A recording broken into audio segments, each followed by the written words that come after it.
if you happen to hear noise, that's my neighbor's kids outside. So I figured I wanted to work on some of these uh, big bead earrings, and I'm going to be using some of the boho beads, just to make a cute little pair. And these little wood beads are like really, really light. It's amazing how light they are.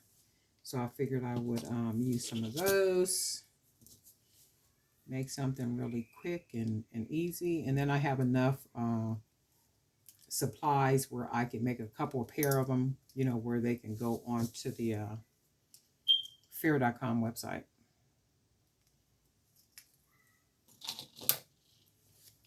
And then that's how they're going to look so far.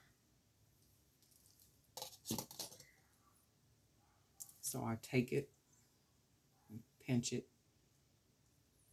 and then bend over my wire, and it should look like that.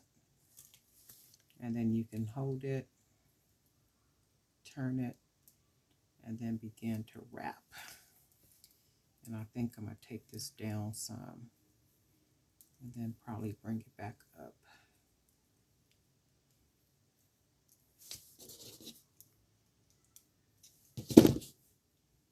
I'm like really out of practice too. That's another reason why I'm sitting here making jewelry, because I felt that today. I'm like, man, I'm really out of practice.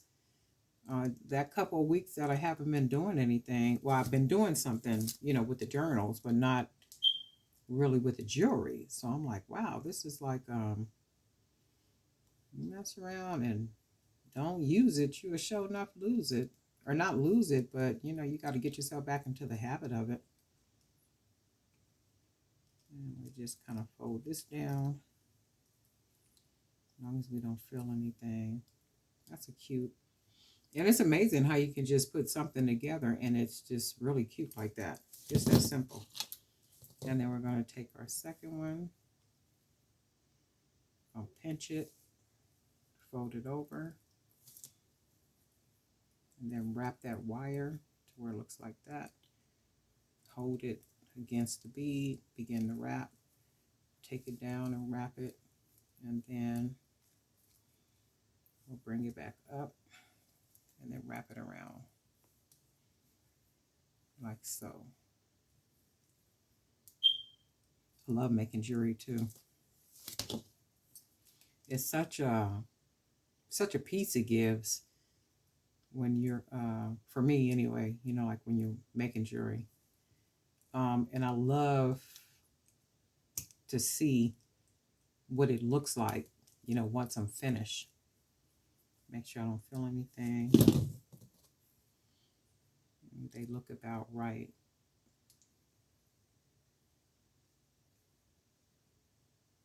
Those are cute, just like that. I almost want to put another wrap of wire around and then take it up around here.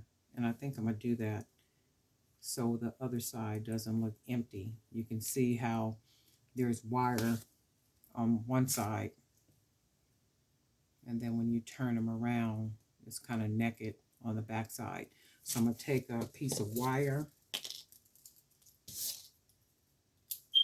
and then see if it'll come out right.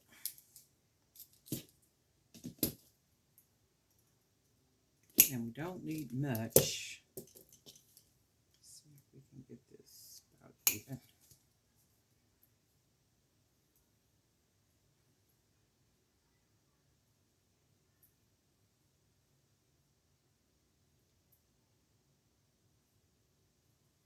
Oh, I was going to say, I did get a chance to read through the comments. I didn't get a chance to answer. And my sister Tina is plagued with the COVID. Miss Tina, now you know better. You too pretty to be running around here with COVID. And then got yourself all locked up in the room away from everybody. That is just not good stuff. And we got to be careful. I know I try to do my best to keep my hand sanitized. And I was thinking one day, I stopped off at, let me see how I'm going to wrap this around here. I stopped off at, let's do it, at the gas station. Wait, I want to make sure I get this on the right way. I stopped off at the gas station, and immediately in my mind, it came to me, do you know how many people touch the the pumps? If you could stand there and at the pumps and watch how many people touch those gas pumps, you would be amazed. So my thought was, oh my God, let me sanitize my hands every time. I literally keep sanitizer in the car.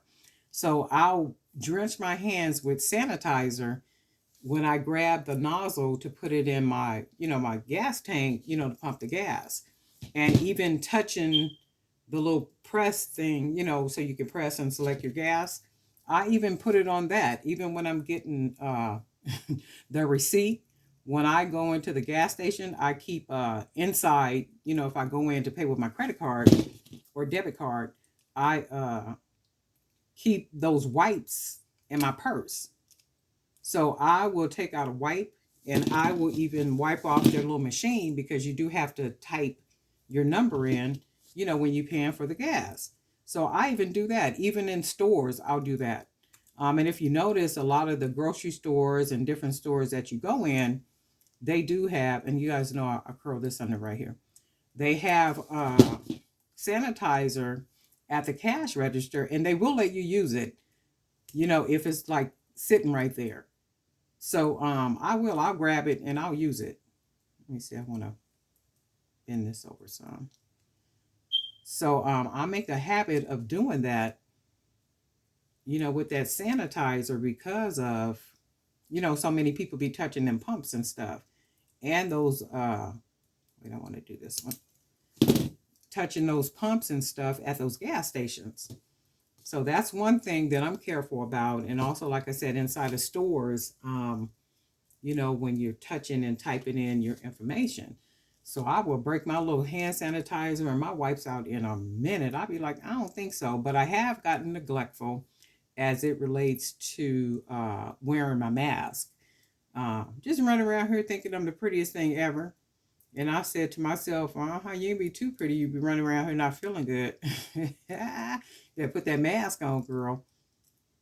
So I have started putting it back on, like when I walk into stores and different things like that, because I was like, I got to be careful, because you just never know. And then sometime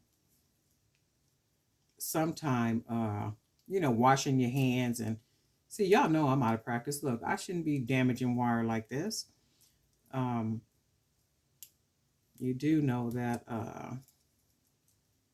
sometime washing your hands and doing all that stuff is just not enough.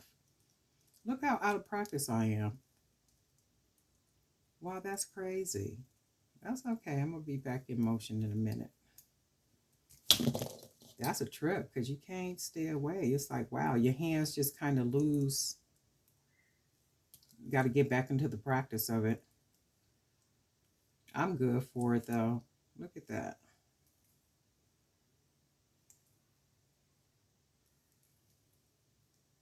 And I figure, once you do it, you never lose it. Just being out of practice a couple of weeks, that's not good. But anyway, Sister Tina, feel better. And I think I read you're on day number 3. And they change up the time, that you got to be isolated. I don't know if they went from, was it 2 weeks to 10 days? Then from 10 days, they said 7 days. I know here in California, they just kept changing it up. So I don't know if it's 10 days now or 7 days or what it is.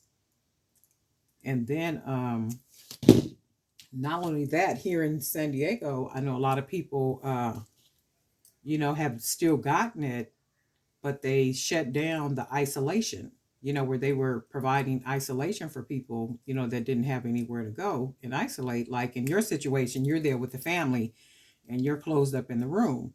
So there were some people that, they weren't able to do that, because it's like, okay, well, we don't have room, to isolate.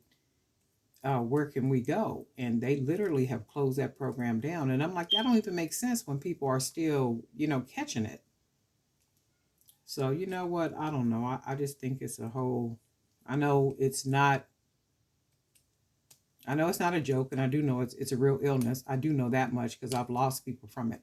So I do know that it's a real thing, a real illness. You know, I do know that, but I also think that it's an opportunity for people, you know, those that are in certain places to make a lot of money off of it too. I do know that much and believe that much anyway. Okay, so this is, I like these already, right?